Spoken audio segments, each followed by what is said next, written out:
Huwag niyong kakalimutan yung palaspas nyo, okay? Sana magdala tayo ng palaspas para sa Palm Sunday. Ewan ko kung nakaraang buwan yon, pero maraming mga Pilipino ang pumunta ng Singapore. Gumastos ng malaki. Yung iba, na-scam pa nga eh. Kasi gusto nilang makita si... Sino? Yun. Kilalang kilala eh, no? Eras concert, no? Taylor Swift. Ikaw ba kung nabigyan ng kayamanan ang parents mo o ikaw, sino ang gusto mong makita in person, no?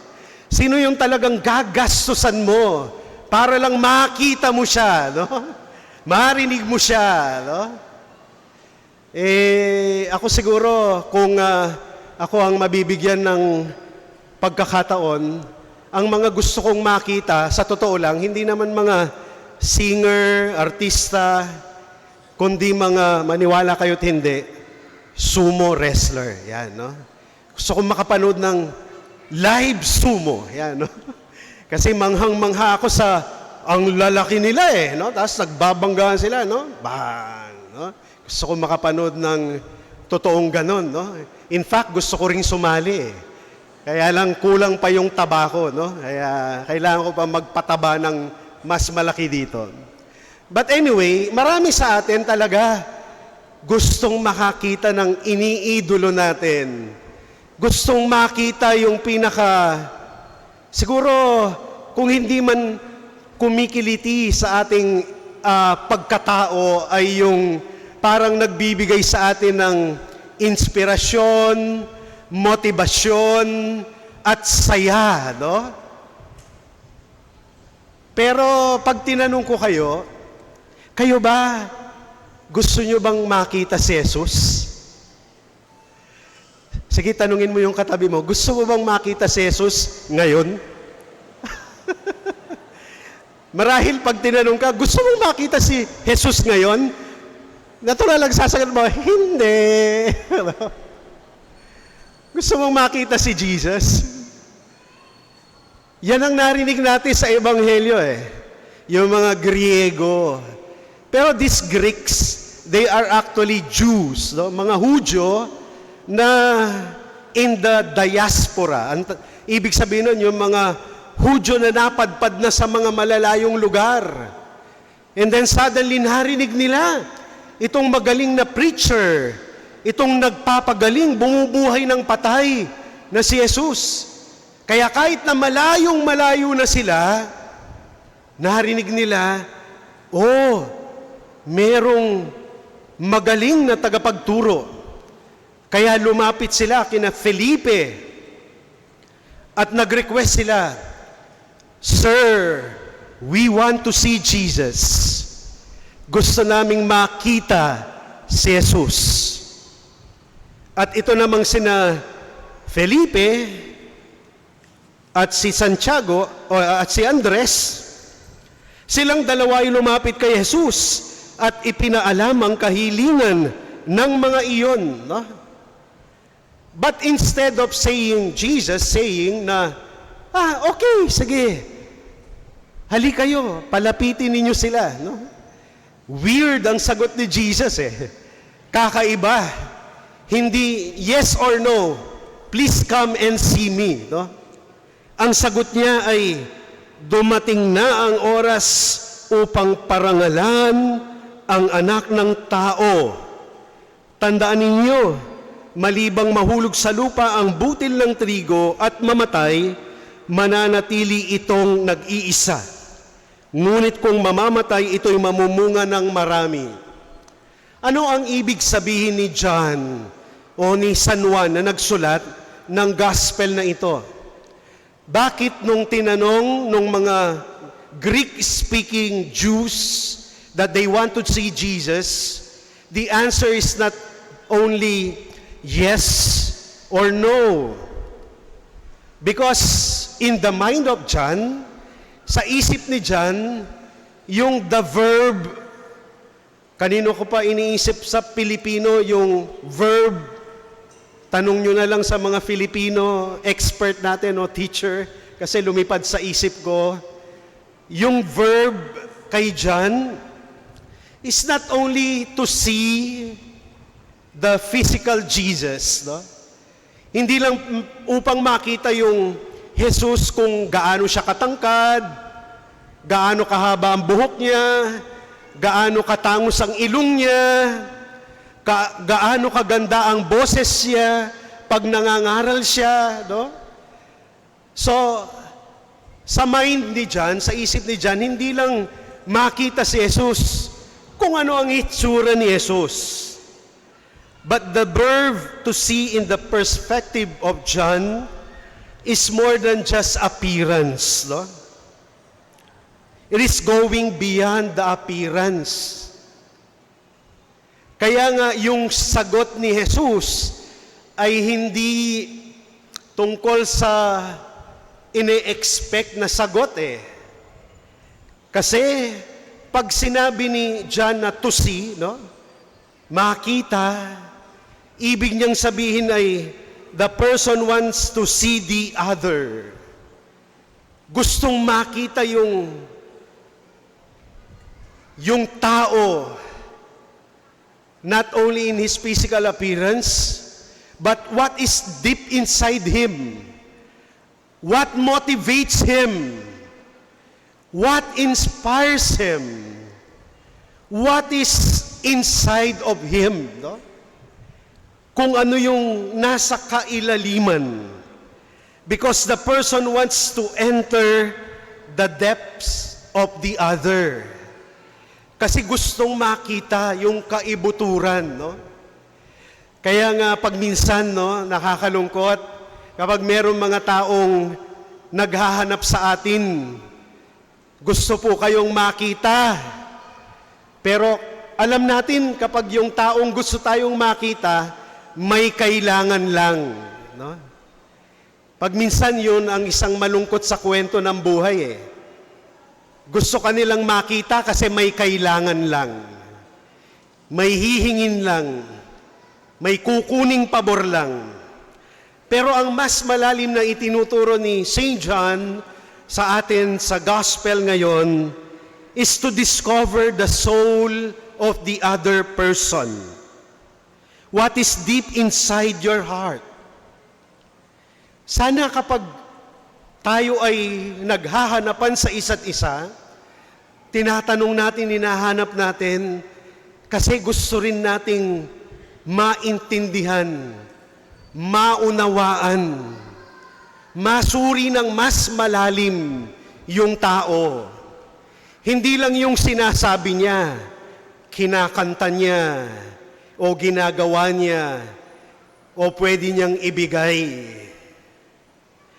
If we want to see Jesus, it is also the same. We have to look, actually, if we want to see Jesus, kung gusto nating makita si Jesus, tumingin tayo sa krus, na ngayon ay nakatakip na, no? Eh di mas gusto nating makita, kasi pag nakatakip, mas nagiging curious tayo eh, no? Pero kapag binuksan, makikita natin ang tunay na pagkakakilanlan ni Jesus. To look at the cross and the passion of Jesus. Doon mo tunay, at dito nila tunay na nakilala si Jesus. Siya yung dumating na yung oras para yung butil ng trigo malaglag, mabaon, mamatay. At sa kanyang pag-angat, pag-akyat, mabuhay ang lahat, mabuhay ang marami. Kaya nga, doon mo tunay na makikilala yung tao eh. Doon nila tunay na nakilala si Jesus. Jesus is telling them that He has something to die for. That is His passion, no? Kaya ito rin ang paanyaya sa atin, no? If we have nothing to die for, we have no reason to live. Ganun ang pagpapakilala ni Jesus. Only those people who were able to discover what they want to die for, these people have the reasons to live. Nagiging makahulugan ang buhay kapag may pinaghuhulugan ito. Kaya nga yung hulog, pagkahulog ng trigo, parang yun yung kahulugan ng pagkamatay ni Kristo, pagkahulog ng buhay para makita ang kahulugan. No? Kaya let us long to see Jesus deeper. And how do we see Jesus? Paano natin makikita si Jesus? 3 letter P lang po na mabilis lang, no? Kung gusto nating makita si Jesus, unang-una, first, the Lord comes to us, or we can see Jesus when we pray. When we pray, we lift up our hearts, we lift up our soul, we lift our mind, no? And we imagine Jesus listening to us, talking to us. Kaya nga kapag nagdarasal tayo, kahit na mukhang pagminsan cute na tingnan na nakapikit tayo, talagang pagminsan nakatikom ang ating bibig, yung mukha kapag nagdarasal, nakikita rin ang presensya ni Jesus. Every prayer must be an encounter with our loving God, with our loving Lord. So the Lord comes to us when we pray. And when we pray, we must see Jesus. Pangalawang letter P, so una, pananalangin, no? Pangalawa, pakikipagkapwa-tao. The Lord comes to us through people, no? Prayer, people. Every time we see a person, that is a sign that God has not given up on the world. So hanggat nakikita natin in our humanity the face of God, ibig sabihin, hindi pa sumusuko ang Diyos. Maniwala po kayo na ang katabi natin, no, yung katabi nyo ngayon, sa mga sandaling ito ay larawan ng Diyos. Kahit hindi kayo maniwala, larawan ng Diyos yan. Kapag nakatitig kayo sa salamin, that is the face of God. That is the face of Jesus. No? Kaya nga, hindi ko makalimutan yung kanta sa Les Miserables, no? Yung final hymn doon. One of my favorite song nung mamamatay na yung bida, no? Si John Valjean, no? Sabi nung lyrics nung kanta sa final song, to love another person is to see your face of God. Bakit? Kasi sabi niya, nung binibigay niya yung parang huling last will and testament niya doon sa inampun niyang anak, no? Sabi niya, this is the story of the one who turned from hating, no? The story of one who turned from hating a man who only learned to love when you were in his caring, no? Ito ay kwento ng isang taong nabuhay na laging merong sama ng loob at ngit-ngit. Pero simula nung ikaw ay nasa aking pangangalaga, doon ko natutunan ang magmahal nung inampun niya yung bata na anak nung prostitute na namatay, no? So to love another person is to see the face of God. So yun po yung pangalawa. People, true people, sa pakikipagkapwa. At panghuling letter P, the third way we can see Jesus or God is through the poor. Every time we see the poor, we must celebrate because we see God or we see Jesus. When we celebrate, we do not measure 1/2 kilo of sugar only and nothing more. Ibig sabihin nun hindi lang tayo nagdiriwang kapag merong mga ibinibigay sa atin. Tayo ay natutuwa kasi nakakapagbigay tayo doon sa mga nangangailangan. So, when we face the poor, it is God we are facing.